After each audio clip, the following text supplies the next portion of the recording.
पिता, पुत्र और पवित्र आत्मा के नाम पर आमीन। प्रभु यीशु के जीवंत वचनों की सेवकाई में गुड न्यूज चैनल में मैं आप सबों का बहुत बहुत स्वागत करता हूं। सबों को मेरा प्यार भरा जय यीशु। मैं उम्मीद करता हूं कि आप सब सकुशल होंगे, सुरक्षित होंगे। ईश्वर की कृपा व अनुग्रह आप सबों के ऊपर सदा बना रहे। प्यारे विश्वासियों, आज के रविवार मनन चिंतन में हम मनन चिंतन करेंगे सूक्ति ग्रंथ अध्याय 31 पवित्र वचन संख्याएं 10 से लेकर 13 तक, 19 से 20 और 30 से लेकर 31 तक। थिस्सलुनीकियों को लिखा संत पौलुस का पहला पत्र अध्याय 5 वचन संख्या 1 से लेकर 6, संत मत्ती का सुसमाचार अध्याय 25 पवित्र वचन संख्या 14 से लेकर 30 तक। प्यारे मित्रों, जब हम ऊपरी तौर पर आज के इन तीनों पाठों को पढ़ेंगे तो पाएंगे कि तीनों पाठों में कोई संबंध नहीं है।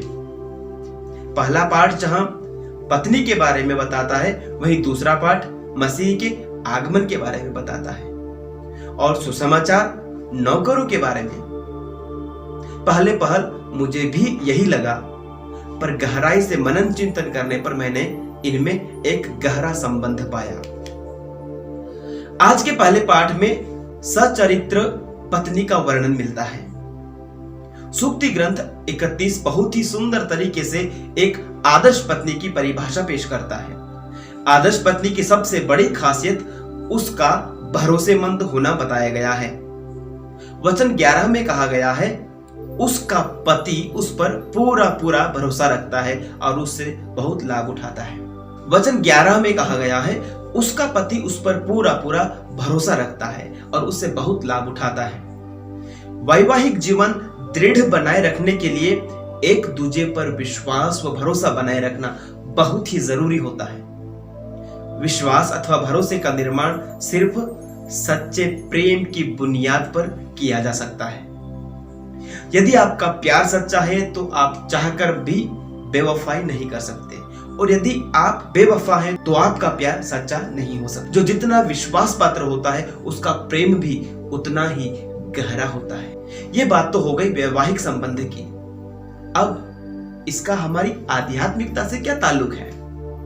पवित्र बाइबल में पुराने विधान और नए विधान दोनों में ईश्वर के अपनी प्रजा के साथ संबंध को पति पत्नी के संबंध के रूप में दर्शाया गया है। उदाहरण के लिए नबी साया का ग्रंथ अध्याय 62 पवित्र वचन संख्या 5 वचन कहता है, जिस तरह नवयुवक कन्या से ब्याह करता है उसी तरह तेरा निर्माता तेरा पानी ग्रहण करेगा। जिस तरह वर अपनी वधू पर रिझता है उसी तरह तेरा ईश्वर तुझ पर प्रसन्न होगा। वैसे ही नए विधान में यीशु को दुल्हा और कलीसिया को उनकी दुल्हन के रूप में पेश किया गया है। जैसा कि हम पढ़ते हैं प्रकाशना ग्रंथ अध्याय 19 वचन 7 में, हम उल्लसित होकर आनंद मनाएं और ईश्वर की महिमा गाएं, क्योंकि मेमने के विवाहोत्सव का समय आ गया है। उसकी दुल्हन अपना श्रृंगार कर चुकी है, उसकी दुल्हन यानी पवित्र कलीसिया। और अध्याय 22 वचन 17 में हम पढ़ते हैं, आत्मा तथा वधू दोनों कहते हैं, प्रभु आइए। एफेसियों को लिखे पत्र अध्याय 5 वचन 23 से लेकर 25 में संत पौलुस यीशु और उसकी वधू कलीसिया के आपसी संबंध को बड़ी सुंदरता से दर्शाता है।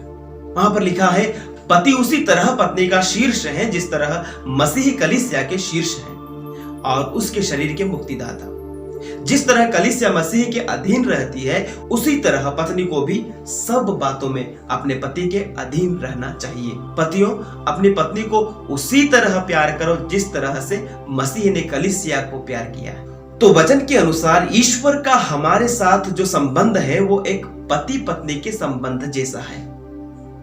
अतः आज के पहले पाठ में जो एक आदर्श पत्नी के गुण बताए गए हैं वे सब गुण ईश्वर के साथ हमारे संबंधों में झलकने चाहिए। जैसा कि शुरू में हमने देखा कि एक पत्नी को अपने पति के प्रति भरोसेमंद, विश्वास पात्र और ईमानदार रहना है, वैसे ही प्रभु की कलीसिया को अपने दुल्हे यीशु के प्रति वफादार, भरोसेमंद और विश्वास पात्र बने रहना है। इस बात को आज की सुसमाचार में एक दृष्टांत के द्वारा स्पष्ट किया गया है। दृष्टांत में बताया गया है कि एक स्वामी विदेश जाने के पहले अपने सेवकों को बुलाकर अपनी संपत्ति उन्हें देता है। शब्दों पर गौर कीजिए प्यारे भाइयों और बहनों। उसने अपने सेवकों को बुलाया और उन्हें अपनी संपत्ति सौंप दी। उसने उन्हें अपनी संपत्ति सौंप दी। उसने क्या किया? उसने अपने सेवकों को अपनी संपत्ति सौंप दी। ईश्वर ने हम उसके दासों को अपनी संपत्ति सौंप दी है। जो ईश्वर का था उसने उसे हमें दे दिया। कितनी सुंदर बात है। जरा गौर फरमाइए, कोई आलतू फालतू चीज नहीं, पर अपनी संपत्ति, अपना धन उसने हमें दिया है। ईश्वर की संपत्ति क्या है? हम इस दुनिया में देखते हैं कि जब कोई व्यक्ति इस दुनिया को छोड़कर जाने को होता है तो वह अपनी संपत्ति किसी को दे जाता है, किसी के नाम कर जाता है। पवित्र सुसमाचार में हम पढ़ते हैं कि प्रभु यीशु जब इस संसार से विदा होने वाले थे तब उन्होंने अपने शिष्यों को अपने पास बुलाया और उन्हें कुछ देने के बारे में कहा। उन्होंने क्या दिया? उन्होंने अपने शिष्यों को क्या दिया? पवित्र आत्मा। संत यूहन का सुसमाचार अध्याय 21 वचन 22 में हम पढ़ते हैं, वचन कहता है, यीशु ने उन पर फूंक कर कहा, पवित्र आत्मा को ग्रहण करो। और प्रेरित चरित अध्याय 1 वचन 4 में यीशु अपने शिष्यों से कहते हैं कि वे तब तक यरूशलेम में बने रहें जब तक पवित्र आत्मा से न भर जाए।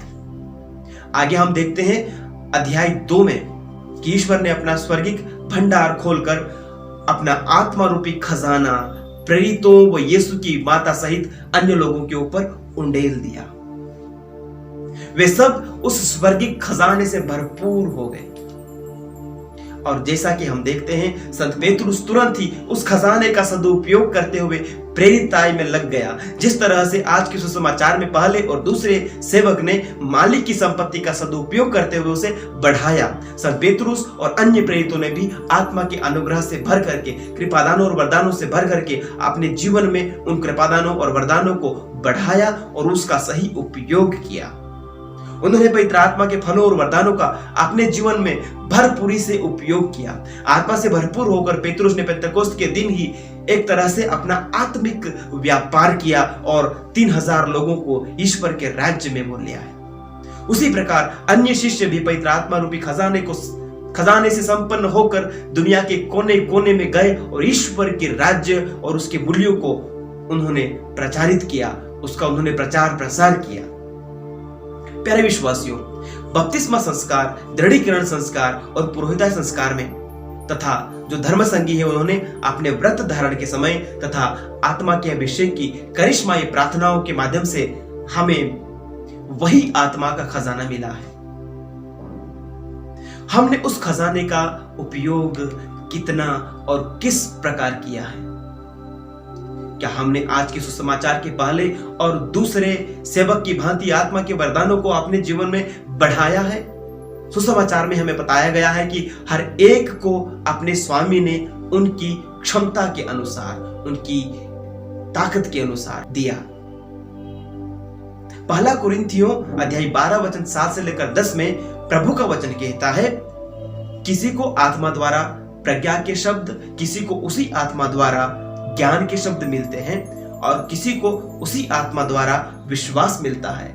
वही आत्मा किसी को रोगियों को चंगा करने का, किसी को चमत्कार दिखाने का, किसी को भविष्यवाणी करने का, किसी को आत्माओं की परख करने का, किसी को भाषाएं बोलने का और किसी को भाषाओं की व्याख्या करने का वरदान देता है। एक ही और वही आत्मा यह सब करता है। वह अपनी इच्छा के अनुसार प्रत्येक को अलग अलग वरदान देता है। जो प्रभु हमें अपनी अपनी क्षमता के अनुसार वरदान देता है, वह यह चाहता है, यह उम्मीद रखता है कि हम उनका सदुपयोग करें और उनमें बढ़ें। संत पौलुस रोमियो को लिखा पत्र अध्याय 12 में कहते हैं, हमको प्राप्त अनुग्रह के अनुसार हमारे वरदान भी भिन्न भिन्न हैं। हमें भविष्यवाणी का वरदान मिला तो विश्वास के अनुरूप उसका उपयोग करें। सेवा कार्य का वरदान मिला तो सेवा कार्य में लगे रहें। शिक्षक शिक्षा देने में और उपदेश देने में लगे रहें। दान देने वाला उदार हो, अध्यक्ष कर्मठ हो और परोपकारक प्रसन्नचित्त रहे। आज मैं अपने आप से पूछूं कि मैंने मेरे जीवन में पवित्र आत्मा के वरदानों का क्या किया है? क्या मैंने पवित्र आत्मा रूपी खजाने को मेरे जीवन में महत्व दिया है? उसे पहचानने और उसके सामर्थ्य में बढ़ने का प्रयास किया है? पवित्र आत्मा की शक्ति जिसे ईश्वर ने मुझे दी है, क्या मैंने उसे पहचाना, उस शक्ति का उपयोग किया? आत्मा के सामर्थ्य का उपयोग ईश्वर के राज्य के लिए और कलीसिया के निर्माण के लिए व दूसरों की भलाई के लिए क्या मैंने किया? या फिर हमने आत्मा के वरदानों को अनदेखा किया है? उस तीसरे व्यक्ति की तरह अंत तक पवित्र आत्मा के वरदानों को अपने अंदर जैसा का तैसा दबाए रखा है? यदि हमने ऐसा किया है तो अंत में हमारा हाल भी वैसा ही होगा जो हाल उस तीसरे सेवक का हुआ। उससे सब कुछ छीन लिया गया और उसे निकम्मे की उपाधि देकर बाहर अंधकार में फेंक दिया, जहां उसे सिर्फ रोना और दांत पीसना है। प्रभु यीशु की प्रिय वधु के समान हमें पवित्र आत्मा के वरदानों के सदुपयोग में ईमानदार, वफादार और भरोसेमंद बने रहना है। जिस प्रकार से पत्नी तभी पति के प्रति ईमानदार रहती है जब उसके दिल में अपने पति के प्रति सच्चा प्रेम होता है, उसी प्रकार हम प्रभु यीशु के प्रति तभी वफादार व ईमानदार रहेंगे जब हमारे दिल में यीशु के लिए सच्चा प्यार है। यदि हमें यीशु से दिल से मोहब्बत नहीं है तो हम उनके कार्यों को करने के प्रति भी निरुत्साह व ठंडे रहेंगे। और यदि हम निरुत्साह व ठंडे हैं तो आज के दूसरे पाठ में संत पौलुस ऐसे लोगों को अंधकार के लोग कहते हैं, जिन पर प्रभु का दिन चोर की तरह आ पड़ेगा। क्या हम ज्योति की संतान हैं या अंधकार की? जी हाँ, हम ज्योति की संतान हैं। हम ईश्वर की चुने हुए लोग हैं, ईश्वर की प्रजा हैं। हम प्रभु यीशु की प्रिय दुल्हन हैं। तो आइए प्यारे विश्वासियों, इन अंत के दिनों में हम सोए नहीं, हम जागते रहें, आत्मा के वरदानों की पहचान करें और आत्मा से भरपूर जीवन जीने का पूरा प्रयास करें, ताकि अंत में हमें प्रभु यीशु की यह वाणी सुनने को मिले, शाबाश भले और ईमानदार सेवक, तुम थोड़े में ईमानदार रहे, मैं तुम्हें बहुत पर नियुक्त करूंगा। अपने स्वामी के आनंद के सहभागी बनो। आमीन।